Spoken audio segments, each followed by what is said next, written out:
باب الخوف من الشرك وقول الله عز وجل إن الله لا يغفر أن يشرك به ويغفر ما دون ذلك لمن يشاء۔ آج کے سبق میں یہ تیسرا باب ہے کتاب التوحید کا، جس کا عنوان ہے الخوف من الشرک، شرک سے خوف، ڈر۔ اللہ تعالیٰ کا یہ قول ان اللہ لا یغفر ان یشرک بہ، بے شک رب العالمین معاف نہیں کرتا معاف اس چیز کو کہ اس کے ساتھ شرک کیا جائے، وَيَغْفِرُ مَا دُونَ ذَلِكَ لِمَن يَشَاءُ، اس کے علاوہ جس کے لیے چاہے، اس کے علاوہ گناہ کو وہ جس کے لیے چاہے معاف کر دے۔ تو اس باب قائم کیا ہے، عنوان قائم کیا ہے شرک کا خوف، ڈر ہونا چاہیے، ڈرنا چاہیے۔ اور اس کے عنوان میں یہ آیت ذکر کی ہے جو ہم لوگ بہت دفعہ سنتے ہیں کہ رب العالمین اپنے ساتھ شرک کیے جانے کو معاف نہیں کرتا، اس کے علاوہ گناہوں کو وہ جس کے لیے چاہتا ہے وہ معاف کرتا ہے۔ گناہوں میں سب سے عظیم گناہ ہے یہ، اللہ رب العالمین اسی لیے بار بار اس طرف اشارہ کرتا ہے اپنی کتاب کے اندر کہ اپنے بندوں کے لیے وہ اس کو معاف نہیں کرتا ہے۔ یعنی جو شخص شرک کرتا ہوا مر گیا بغیر توبہ کے، وہ شرک میں ہی مبتلا رہا، تو اللہ تعالیٰ اس کو کبھی معاف نہیں کرے گا۔ اس کے علاوہ جو گناہ کیا ہوگا وہ اس کی مشیت کے تحت ہے، ان شاء غفر لمن لقی بہ وان شاء عذب بہ، اگر چاہے تو معاف کر دے یا چاہے تو اس کو عذاب دے، سزا دے۔ کہتے ہیں یہ اس لیے ہے کیونکہ یہ جو حق ہے رب العالمین کا، اس کے لیے ڈائریکٹ مخالفت ہے اس چیز میں۔ جو اللہ رب العالمین نے ہر طرح سے اس بات کو چاہا ہے کہ اسی کی اطاعت کی جائے، اسی کے سامنے جھکا جائے، تمام قسم کی کا جو خشوع اور خضوع ہے وہ رب العالمین کے لیے اختیار کیا جائے۔ جو آدمی شرک کرتا ہے تو وہ گویا کہ اللہ کے اس حکم کو نہ مانتے ہوئے تکبر کرتا ہے، بل استکبار وانطاع وذل لہ، جو حکم ہے کہ اس اللہ کے سامنے آدمی اپنے آپ کو کمتر حقیر بنا کر پیش کرے، وہ شرک کر کے اللہ کے سامنے اپنے آپ کو بڑا بناتا ہے۔ جو حکم ہے جھک جانے کا، وہ نہ جھک کے اس کے سامنے وہ اپنے آپ کو بڑا ثابت کرتا ہے۔ تمام لوگوں کے لیے یہ حکم ہے کہ اسی کے تمام حکموں پر وہ اپنی پیشانی کو جھکا دیں، اس کے حکم پر چلیں۔ اسی لیے حدیث کے اندر آیا کہ قیامت جو حقیقت میں واقع ہوگی وہ ان لوگوں پر واقع ہوگی جو دنیا کے سب سے ذلیل لوگ ہوں گے۔ اور وہ کون لوگ ہوں گے اور کیسے وقت میں قائم ہوگی؟ کہا لا تقوم الساعة حتى لا يقال في ارض الله اللہ اللہ، رواہ مسلم، کہ قیامت قائم نہیں ہوگی یہاں تک کہ زمین پر اللہ کا نام لینے والا کوئی نہ بچے گا۔ تو یہ گویا کہ اللہ رب العالمین کی اطاعت کرنا، اس کی عبادت میں لگنا، یہ اپنے آپ کو اور روئے زمین پر اپنے آپ کو ثابت اور صحیح رکھنے کے لیے ضروری ہے۔ جب ایسا نہ ہوگا، جب شرک ہی شرک ہوگا، تو پھر رب العالمین اس مخلوق کو ہی اور اس زمین کو باقی نہیں رکھے گا۔ لأن الشرک تشبیہ للمخلوق بالخالق، شرک میں آدمی کیا کرتا ہے؟ مخلوق کو خالق کے جیسا بنا دیتا ہے، مخلوق کو خالق کے جیسا بنا دیتا ہے، اور یہ اللہ رب العالمین کے لیے خاص ہے۔ ہر قسم کی عبادتیں، ہر قسم کا نفع و نقصان یہ رب العالمین ہی کے لیے ہے۔ وہ جس کو چاہے نفع پہنچائے، جس کو چاہے نقصان پہنچائے۔ انسان نفع و نقصان کا کسی اور کو مالک سمجھ بیٹھتا ہے۔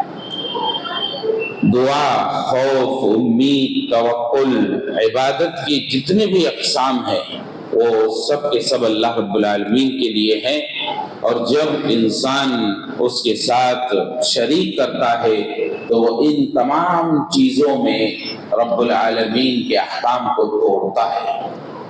اس لیے یہ ہو نہیں سکتا دنیا کے اندر کہ اللہ جس کو دے اس کو کوئی روک سکے، اور جس سے روک لے کوئی چیز تو اس کو کوئی وہ عطا کر دے۔ یہ تمام چیزیں جو عقیدہ اور ایمان ہوتا ہے انسان کا، جب وہ شرک کرتا ہے تو ان سب کو ختم کر دیتا ہے۔ اسی لیے شرک سب سے بڑا جرم ہے اور سب سے بڑا گناہ ہے۔ آپ دیکھیں کہ رب العالمین باوجود یہ کہ بہت رحیم ہے، وَرَحْمَتِي وَسِعَتْ كُلَّ شَيْءٍ، اللہ رب العالمین نے اپنے نفس پر رحم کو غالب کیا ہے، اس کے باوجود رب العالمین کہتا ہے کہ جس نے شرک کیا میں اس کو کبھی معاف نہیں کروں گا۔ شرک کیا، کرنے کے بعد اسی پر موت واقع ہو گئی۔ جو زندہ ہے اس کی توبہ کی امید ہے، جب تک وہ زندہ ہے تو اس کی توبہ کی امید ہے۔ یہ لا یغفر ان یشرک بہ، اللہ نہیں معاف کرے گا، یہ اسی شخص کے لیے ہے جو شرک پر مر گیا۔ تو رب العالمین باوجود یہ کہ اس نے ہم کو یہ بتایا ہے کہ انہ کتب علی نفسہ الرحمہ، اس نے اپنے نفس پر رحم کو لازم کیا ہے، اس کے باوجود رب العالمین شرک کے بارے میں بالکل کھلا بتایا کہ وہ معاف نہیں کرے گا۔ اور اسی طرح سے اس آیت کے اندر خوارج کا توڑ ہے، خوارج کا توڑ ہے۔ کیا توڑ ہے؟ خوارج کا یہ عقیدہ ہے کہ جب کسی نے گناہ کیا بس وہ کافر ہو گیا۔ یہ خوارج کا عقیدہ ہے کہ کوئی بھی گناہ کے ارتکاب سے وہ کافر ٹھہرتا ہے ان کے نزدیک۔ یہاں قرآن میں کیا ہے؟ ان اللہ لا یغفر ان یشرک بہ ویغفر ما دون ذلک لمن یشاء، ویغفر ما دون ذلک لمن یشاء۔ شرک کے علاوہ کوئی گناہ کیا ہے وہ اللہ کی مشیت کے تحت ہے، یعنی اس کے بارے میں نہیں کہا کہ معاف نہیں کرے گا، اللہ کی مشیت کے تحت ہے، وہ چاہے گا اپنی رحمت سے معاف کرے گا، اور اگر عدل و انصاف کرے گا تو اس کو سزا دے گا۔ تو اس لیے خوارج کا یہ کہنا کہ ایک بار کوئی بھی، ان کے یہاں پر یہ ایک بار اگر کوئی زندگی میں جھوٹ بول دیا کافر، جہنم میں داخل۔ اور اسی طرح سے معتزلہ جو کہتے ہیں کبیرہ کے مرتکب یہ ہمیشہ جہنم میں رہیں گے، اور دنیا میں نہ ان کو مومن کہا جائے گا نہ کافر کہا جائے گا۔ عجیب سا ان کا اپنا گمان ہے اور ان کا اپنا اصول ہے کہ اگر کوئی کبیرہ کا مرتکب ہوا، کبیرہ گناہ کا، تو وہ ہمیشہ جہنم میں رہے گا۔ دنیا میں اس کو نہ یہ کافر کہیں گے اور نہ مومن کہیں گے، لیکن حاصل تو وہی ہوا جو خوارج کا ہے۔ انہوں نے کہا ہمیشہ جہنم میں رہے گا، کافر وہ ڈائریکٹ کافر۔ اس لیے ہم اہل سنہ والجماع، ہم کو تمام نصوص کا خیال رکھنے کا حکم ہے، اور یہی عدل و انصاف ہے۔ یہ صرف ایک بات کو پکڑ کر کے جو وعید ہیں ان وعیدوں کے نصوص کو لے کر ہم ہر کسی پر فٹ کریں اور جو خوشخبری ہے اس کو بلا دیں، یہ نہیں ہو سکتا۔ اس لیے اصول اہل سنہ والجماعہ کا درست ہے کہ جو شرک و کفر پر مرے گا وہ ہمیشہ ہمیشہ جہنم میں رہے گا، وہ اللہ کی رحمت کا مستحق نہیں ٹھہر سکتا، ہمیشہ ہمیشہ جہنم میں رہے گا۔ اور جو مرتکب کبیرہ ہے وہ اللہ رب العالمین کی مشیت کے تحت ہوگا۔ یہ اصول سب سے درست ہے۔ اللہ رب العالمین نے قرآن میں کہا قُلْ يَا عِبَادِيَ الَّذِينَ أَسْرَفُوا عَلَىٰ أَنفُسِهِمْ لَا تَقْنَطُوا مِن رَحْمَةِ اللَّهِ إِنَّ اللَّهَ يَغْفِرُ الذُّنُوبَ جَمِيعًا۔ اللہ رب العالمین کہتا ہے اے میرے وہ بندو جنہوں نے اپنے آپ پر ظلم کیا، جو گناہ کر لیے، لا تقنطوا من رحمت اللہ، اللہ کی رحمت سے مایوس نہ ہو، ان اللہ یغفر الذنوب جميعا، اللہ رب العالمین تمام گناہوں کو معاف فرما دیتا ہے۔ اب اس آیت کے ٹکڑے سے اللہ تمام گناہوں کو معاف فرما دیتا ہے، یعنی شرک کرنے والا بھی اگر زندہ رہتے ہوئے وہ توبہ کرتا ہے تو اللہ اس کو معاف کر دے گا۔ اب شرک نہ کرنے والا بہت سے گناہوں کا مرتکب ہے تو رب العالمین کے پاس پہنچتا ہے، تو اگر وہ توبہ دنیا میں کر لیا تو کوئی حرج نہیں، لیکن اگر توبہ کے بغیر مر گیا مرتکب کبیرہ گناہوں کو کرتا ہوا وہ اس دنیا سے چلا گیا لیکن شرک اس کی زندگی میں نہیں تھا، تو ان اللہ یغفر الذنوب جميعا، اللہ تمام گناہوں کو معاف کر کے اس کو جنت میں داخل کر دے، یا عدل و انصاف کے تقاضے کے تحت رب العالمین اس کو سزا دے کر پھر جنت میں داخل کرے۔ تو اللہ رب العالمین نے اپنے ان بندوں سے کہا جنہوں نے اپنے آپ پر ظلم کیے ہیں، کہا لا تقنطوا من رحمت اللہ، جو گناہ کر لیتے ہیں اللہ کی رحمت سے مایوس نہ ہو۔ خوارج معتزلہ یہ اللہ کی رحمت سے لوگوں کو مایوس کرتے ہیں۔ دیکھیے ایک بات شرک و کفر کے بارے میں واضح ہے کہ اللہ رب العالمین اپنے آپ پر رحمت کو غالب کرنے کے باوجود جو شرک پر مر گیا اس کو معاف نہیں کرے گا، لیکن اللہ کی رحمت جو غالب ہے اس کے غضب پر وہ ان لوگوں کے لیے ہمیشہ ہے جو شرک کے علاوہ کسی گناہ میں مبتلا رہے۔ یہ اہل سنہ والجماعہ کا عقیدہ ہے۔ وقال الخلیل علیہ السلام، ابراہیم علیہ السلام کے بارے میں رب العالمین نے قرآن میں بات ذکر کی وَجُنُبْنِي وَبَنِيَّ أَن نَّعْبُدَ الْأَصْنَامَ، اے رب العالمین مجھ کو اور میری اولاد کو اس بات سے بچا کہ ہم بتوں کی پوجا کرنے لگیں، بتوں کی عبادت کرنے لگیں۔ وَجُنُبْنِي وَبَنِيَّ أَن نَّعْبُدَ الْأَصْنَامَ، اصنام جو شکل و صورت سے بنا لیا جاتا ہے، یا کہتے ہیں اسی طرح سے انما تعبدون من دون اللہ اوثانا وتخلقون افکا، حضرت ابراہیم علیہ السلام نے کہا کہ تم ان کی عبادت کرتے ہو اللہ کے سوا جو تم نے جھوٹے خود تراش لیے ہیں۔ تو بت وطن ان تمام چیزوں کو جو جن کی اللہ کے سوا عبادت کرتے ہیں لوگ، قبر بھی اسی حکم میں آ جائے گی، وطن کے حکم میں آ جائے گی کہ اس کی بھی لوگ عبادت کرنے لگ جاتے ہیں۔ حضرت ابراہیم علیہ السلام نے اپنے رب سے یہ دعا کی اور اپنی اولاد کے سلسلے میں دعا کی وَجُنُبْنِي وَبَنِيَّ أَن نَّعْبُدَ الْأَصْنَامَ، رب العالمین خود مجھ کو اور میری اولاد کو بتوں کی عبادت سے بچانا۔ کیوں؟ حضرت ابراہیم علیہ السلام کی باتوں میں ذکر رب انہن اضللن کثیرا من الناس، دنیا میں بڑی تعداد اس دھوکے میں آئی ہوئی ہے کہ ان معبودان باطلہ نے گمراہ کر رکھا ہے، لوگ ان کے ذریعے سے گمراہ ہو گئے۔ رب انہن اضللن کثیرا من الناس، دنیا میں اکثر بہت بڑی تعداد جو کہ شرک میں مبتلا ہے۔ حضرت ابراہیم علیہ السلام اسی لیے اپنے اور اپنی اولاد کے بارے میں خوف کھا رہے ہیں، ڈر رہے ہیں۔ کیوں؟ انہن اضللن کثیرا من الناس، دنیا میں بسنے والے اکثر لوگ وہ شرک میں مبتلا ہیں اور وہ شرک میں پڑے ہوئے ہیں، اس لیے ابراہیم علیہ السلام خوف کھا رہے ہیں۔ امام ابراہیم التیمی رحمہ اللہ کہتے ہیں وَمَن يَأْمَنُ الْبَلَاءَ بَعْدَ إِبْرَاهِيمَ، اب ابراہیم کے بعد ہم کو سوچنا چاہیے کہ جب ابراہیم شرک کے بارے میں اتنا خوف کھا رہے ہیں تو ہم کو کتنا ڈرنا چاہیے.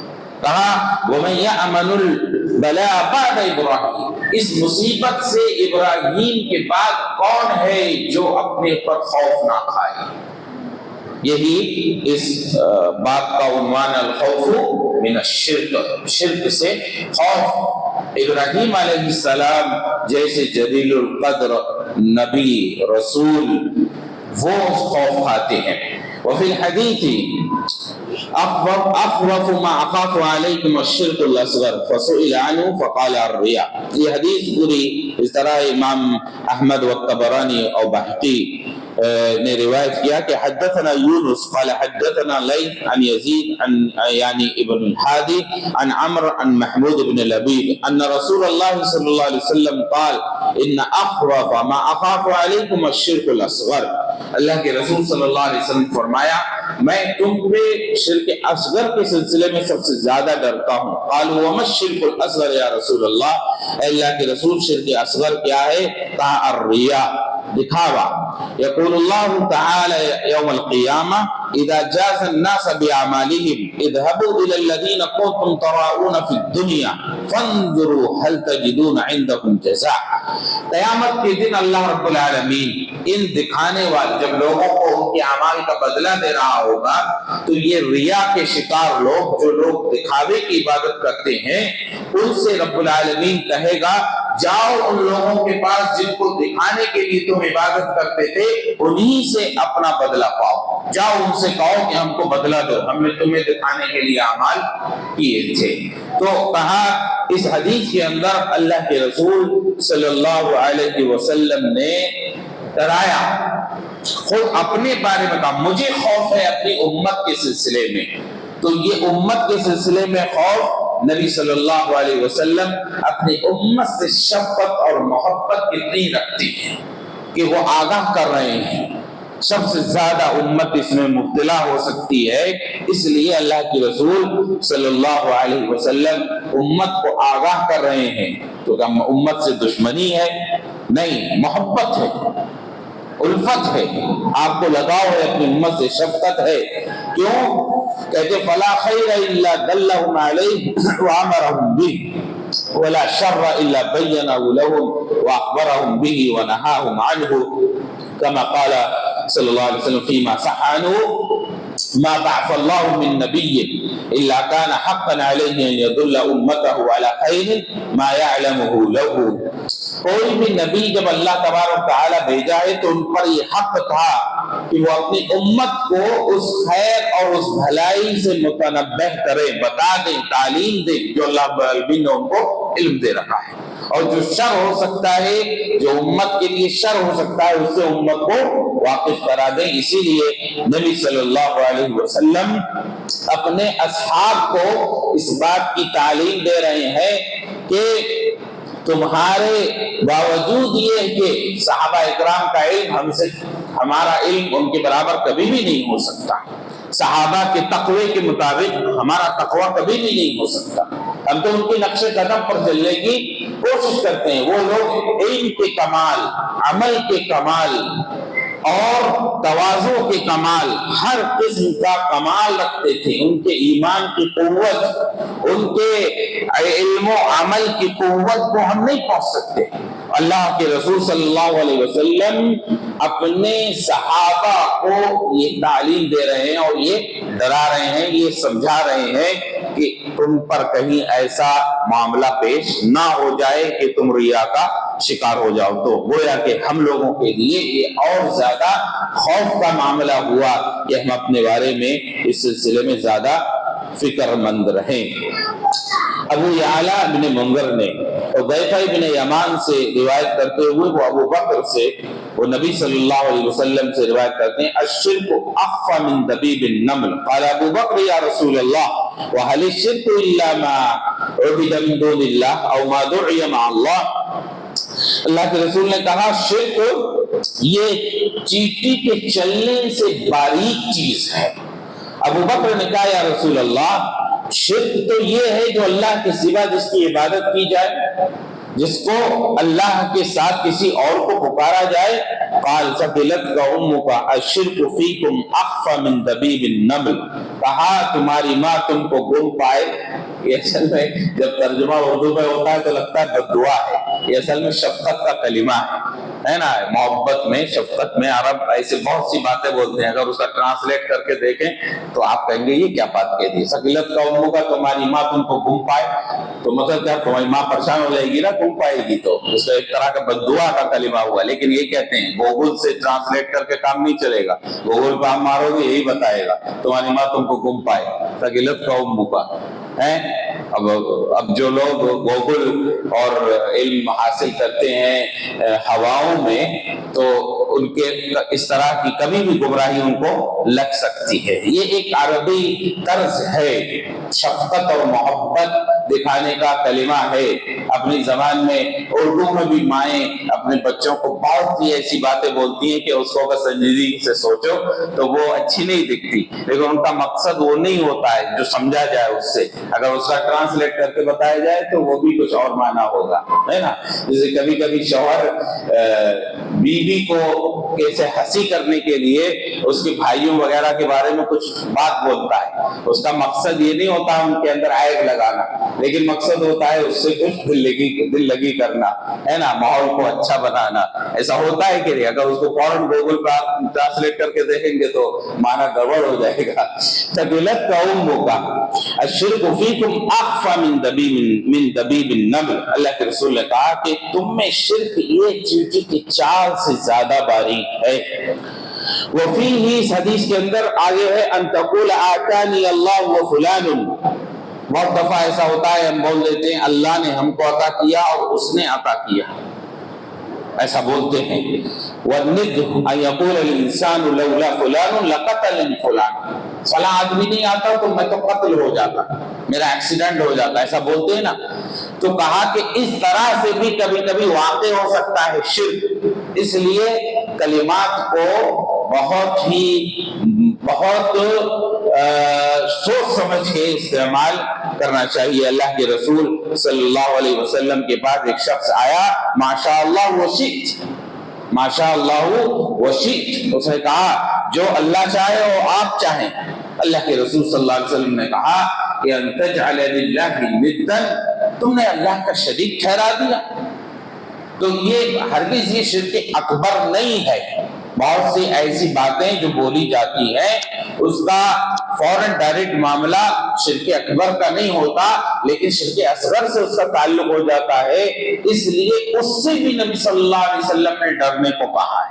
یعنی شرک کا ڈر اتنا زیادہ جو شرک تو ہمیشہ ہمیں جہنم میں لے جانے والا نہیں ہے, جو تمہیں اسلام سے خارج نہیں کرتا. ریا اور اس طرح کے وہ کلمات جو انسان کی نیت میں نہیں ہوتے, لیکن اللہ کے رسول صلی اللہ علیہ وسلم نے اپنی احادیث میں شرک سے ڈرانے کے لیے اس طرح کی باتیں کہی.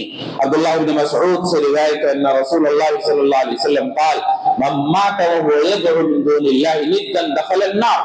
جو مر گیا اس حال میں کہ وہ اللہ کے سوا کسی اور کو پکارتا تھا جہنم میں داخل ہوگا. یہاں جو ندن یدعو یعنی دعا کرتا تھا کہ یجعل للہ ندن فی العبادہ یدعوه ویسألہ ویستغیث بہ, کہ اس کو پکارتا ہے, اس کو مدد کے لیے پکارتا ہے اور اس سے سوال کرتا ہے, تو دخل النار, ایسا شخص جہنم میں جائے گا. اسے کہتے ہیں کہ ند جو اللہ کے برابر ٹھہرانا, اس کی دو قسمیں ہیں. ایجعلہ للہ شریکا فی انواع العبادہ او بعضها وهو الشرک الاکبر, کہ ڈائریکٹ عبادت میں یا عبادت کے کسی کام میں کسی اور کو وہ شریک کرے, یہ شرک اکبر ہے. وثانی ما کان من نوع الشرک الاصغر, اور دوسرا وہ ہے جو شرک اصغر کی قبیل سے ہے, جیسے آدمی کا کہنا ماشاء اللہ وشئت ولولا اللہ وانت وکیسیر الریا. کہتے جیسے انسان کہتا ہے اگر میرے والد نہ ہوتے, اللہ نہ ہوتا, میرے والد نہ ہوتے, میری پرورش کیسے ہوتی. تو اس طرح کبھی کبھی اس طرح کے کلمات یہ شرک اصغر کی طرف لے جاتے ہیں، ایسے کلمات سے بھی بچنا چاہیے، نہیں بولا، بالکل دونوں کو الگ الگ کرنا چاہیے۔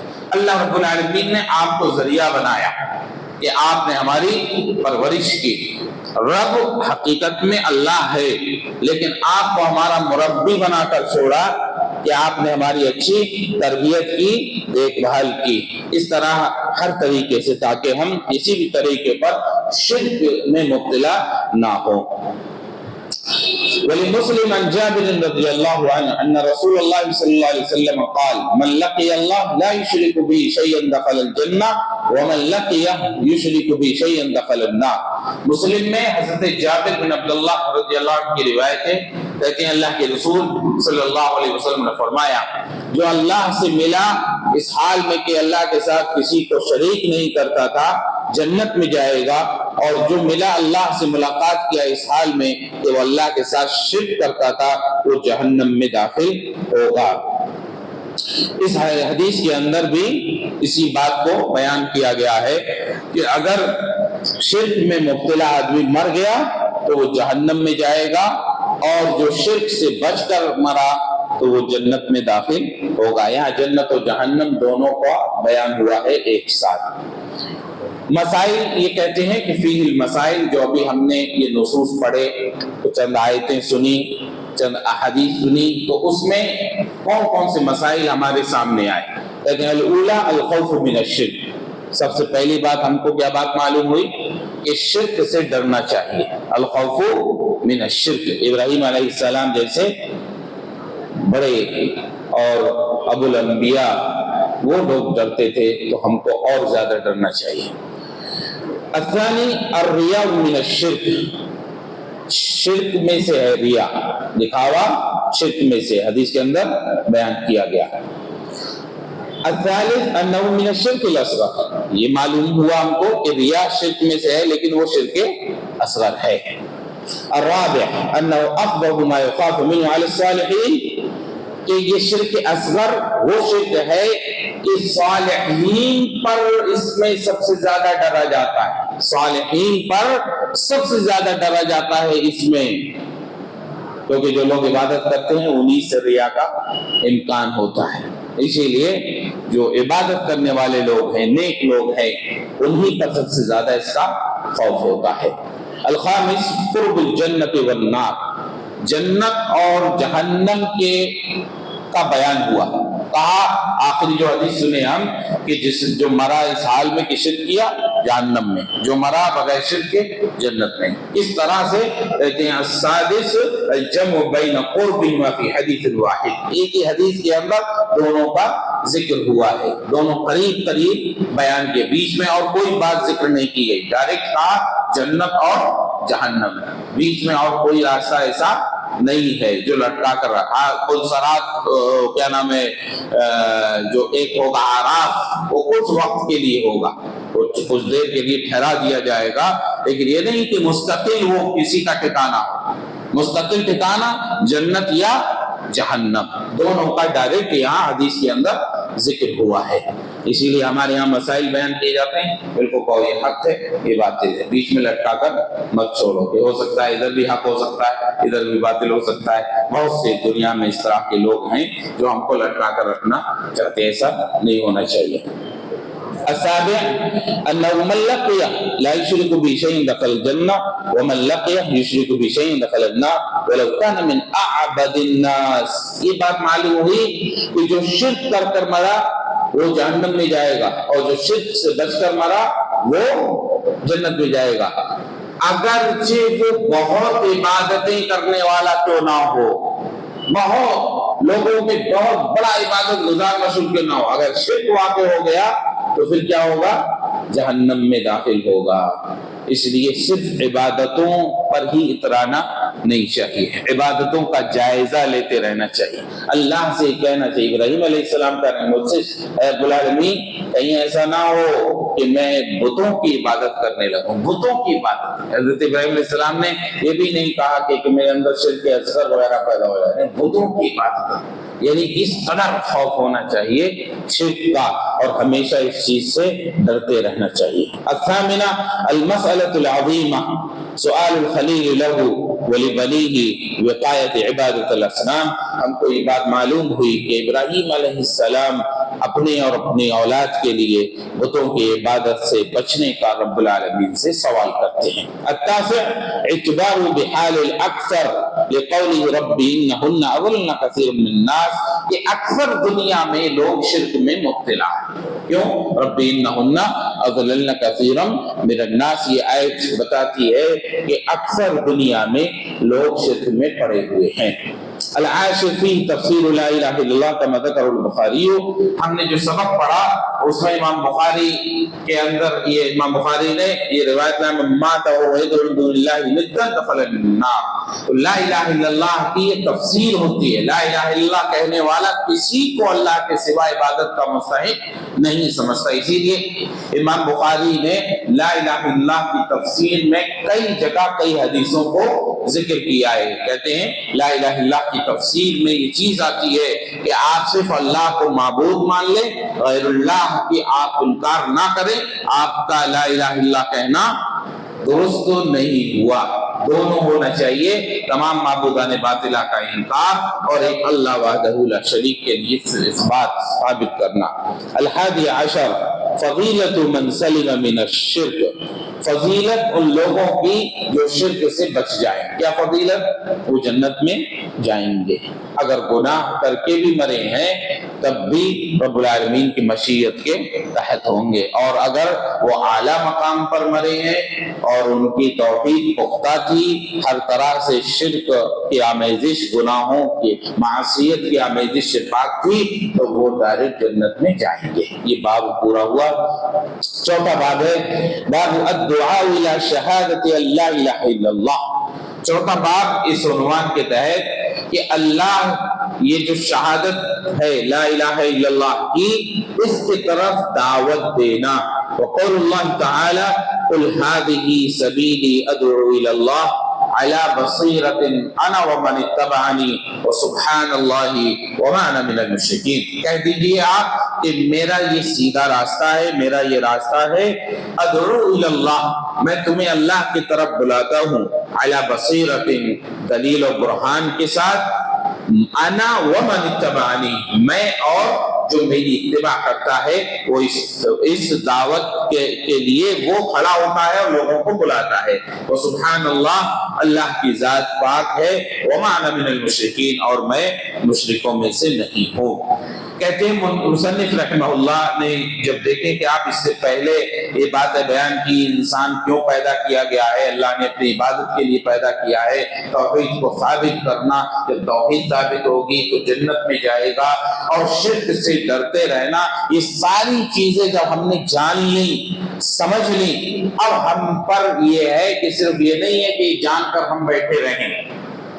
جب ہم نے یہ جان لیا اچھے طریقے سے، ہم کو یہ باتیں معلوم ہو گئیں، جب ہم کو علم ہو گیا اس چیز کا، تو لازم ہے کہ اب ہم اس کی طرف لوگوں کو بلائیں۔ اسی لیے بات کام کیا دعا الی شہادت اللہ الہ الا اللہ، دعوت دیں، آپ لوگوں کو بلائیں اس طرف لا الہ الا اللہ کی طرف، اس کی شہادت کی طرف لوگوں کو بلائیں، نہ کہ صرف اپنے آپ کو اپنے لیے اس کو تسلیم کر کر بیٹھ جائیں، کیونکہ یہ سب کے لیے ہے۔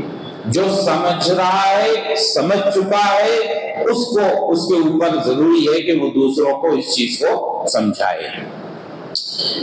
اسی لیے قرآن کریم میں دیکھو کہا وما قال الحسن البصری لما تلا قول تعالی ومن احسن قولا ممن دعا الى الله وعمل صالحا وقال انني من المسلمين۔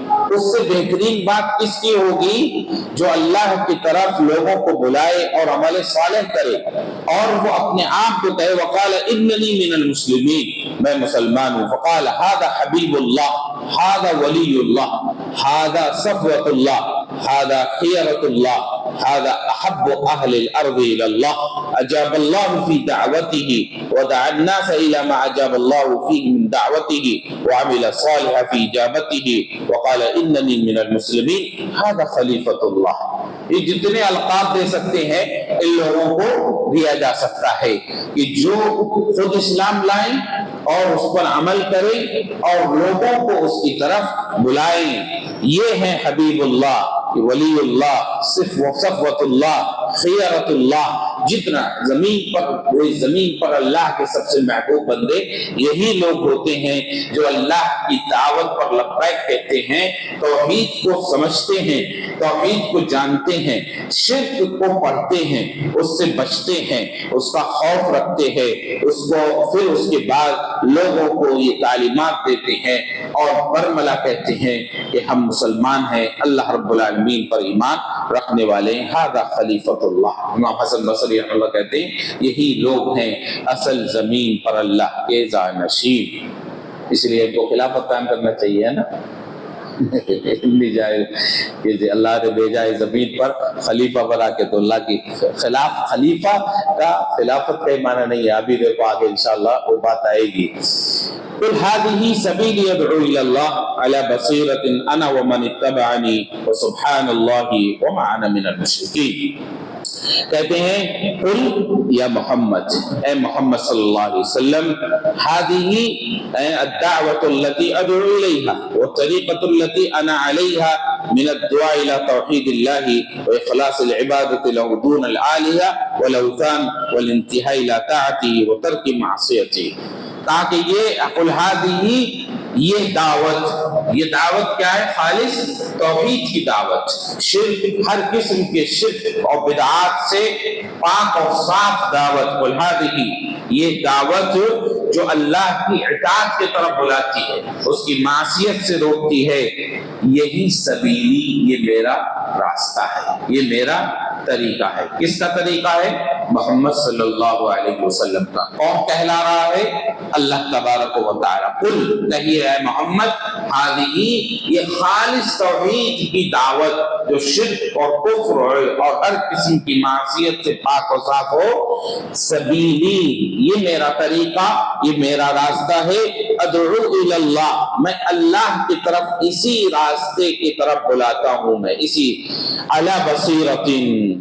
اس طرح بذالک ویقین علم منی بک، یقین، علم، یقین کے ساتھ، علم اور علی بصیرۃ، کہتے ہیں علی بصیرۃ، علم اور یقین کے ساتھ دعوت کے میدان میں آنا چاہیے، لیکن پہلے علم حاصل کرنا چاہیے.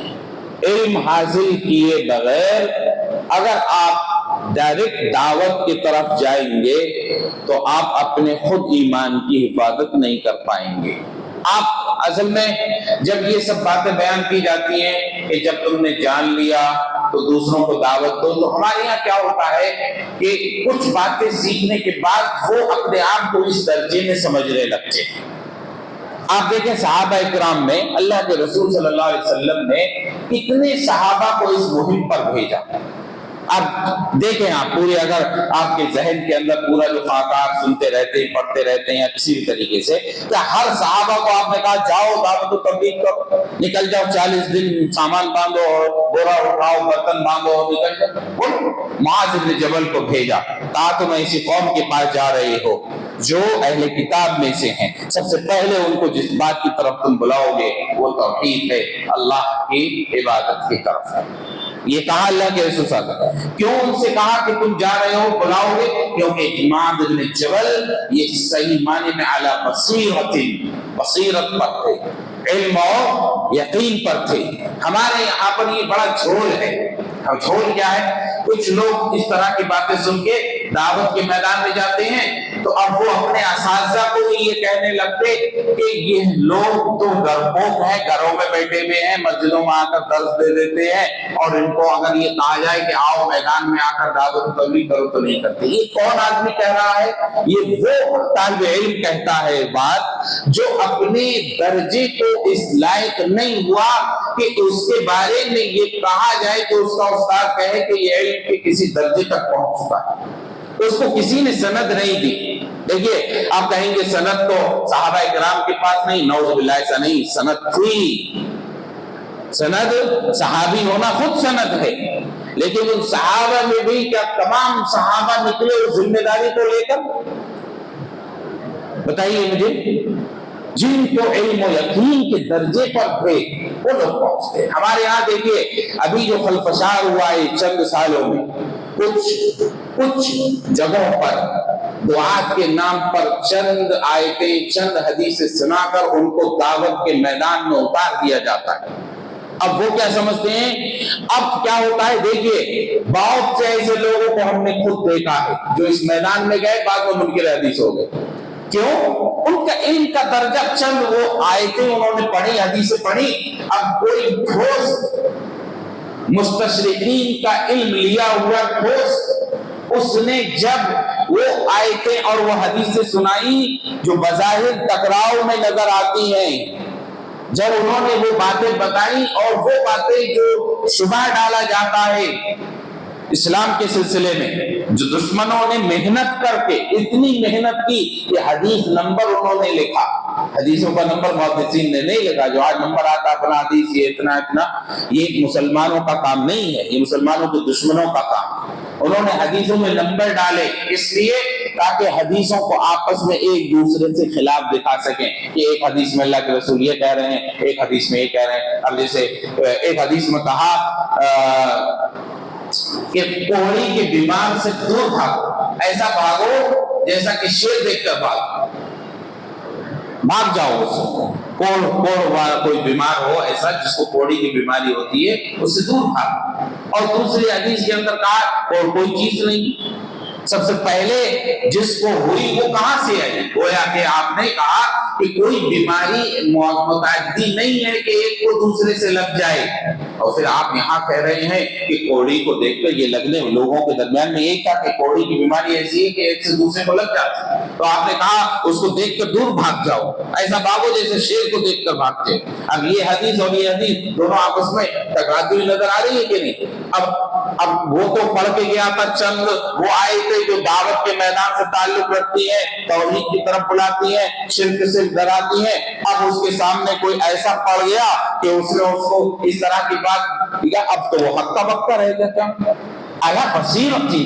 بصیرت کا معنی یہ نہیں ہے کہ دو آیتیں آپ نے پڑھی اور دوڑ پڑو آپ، کیوں آپ اپنے آپ کو اس کی تکلیف میں ڈالتے ہیں؟ اس لیے میرے بھائیوں یہ اللہ کے رسول، اب آپ پڑھے ہوں گے تو آپ کو پڑھایا جائے گا کہ اللہ کے رسول صلی اللہ علیہ وسلم یہ حدیث کے اندر جو کہہ رہے ہیں کہ بھاگو اس شیر کو جیسا دیکھ کر بھاگتے ہو اس کوڑی بیماری سے، کہ تاکہ تمہارے ایمان کی حفاظت ہو، ابھی تمہارا یقین مضبوط نہیں ہے اور تم کو لگ جائے اور لوگوں کی پھیلی ہوئی باتوں پر تم یقین کر بیٹھو اور سجے سے ہاتھ دھو بیٹھو۔ اس لیے تم اگر اس درجے میں نہیں ہو کہ ابھی تم یقین اور اعتماد کے اعلیٰ درجے پہ نہیں پہنچے ہو، تو اپنے آپ کو اس طرح سے محفوظ رکھو، چیزوں سے دور رکھو، کہیں ایسا نہ ہو کہ لوگوں کی باتیں تمہارے ذہن پہ غالب آ جائیں۔ اور اگر تم یقین کے درجے پر مضبوط ہو تو تمہارے لیے حدیث بنداس رہو۔ کورونا میں کتنے ایسے ایمان والے جنہوں نے دیکھا کہ ان کے سگی اولاد اپنے باپ کے جنازے کو چھوڑ کر بھاگ گئی اور دوسرے لوگوں نے ان کو نہلایا، کفن اور دفن کیا، کتنی مثالیں ایسی ملی۔ تو یہ مضبوط ایمان والے، وہ جو چھوڑ کر بھاگ گئے وہ کمزور ایمان والے، ان لوگوں کے لیے یہ حکم ہوا کہ کم سے کم ایمان تو بچا لو، کم سے کم اپنے ایمان کو تو بچا رکھو۔ تو ان کے لیے راحت ہو گئی اور یہ مضبوط ایمان والے بالکل ڈٹے رہے، اگر ان کو ہوا بھی تو وہ یہی مانیں گے کہ اللہ کے حکم سے ہوا۔ ایسی کئی اس کی شرح بتائی جاتی ہیں کہ اگر اس طرح کی کوئی روایات ہے یا کچھ ایسی حدیثیں ہیں جو آپس میں ایسا مفہوم ہم کو نظر آتا ہے تو محدثین اس کو آپ کو علم دیتے ہیں کہ اگر کوئی طرح کی شبہ کی بات لے کے آئے تو اس کا شبہ کا ازالہ کیا ہوگا۔ لیکن آپ کو تو دائی بنا دیا گیا ہے چند آیتیں اور چند حدیثیں سنا، تو اب کیا ہوگا؟ اور یہی ہوگا کہ دشمن مضبوط ہو جائے گا، جن لوگوں پر آپ اثر ڈال رہے تھے اپنی باتوں کا وہ اثر سب کا سب ختم ہو جائے گا۔ اس لیے کہا قل ھذہ سبیلی ادعو الی اللہ علی بصیرۃ، دلیل پر ہو، آپ کو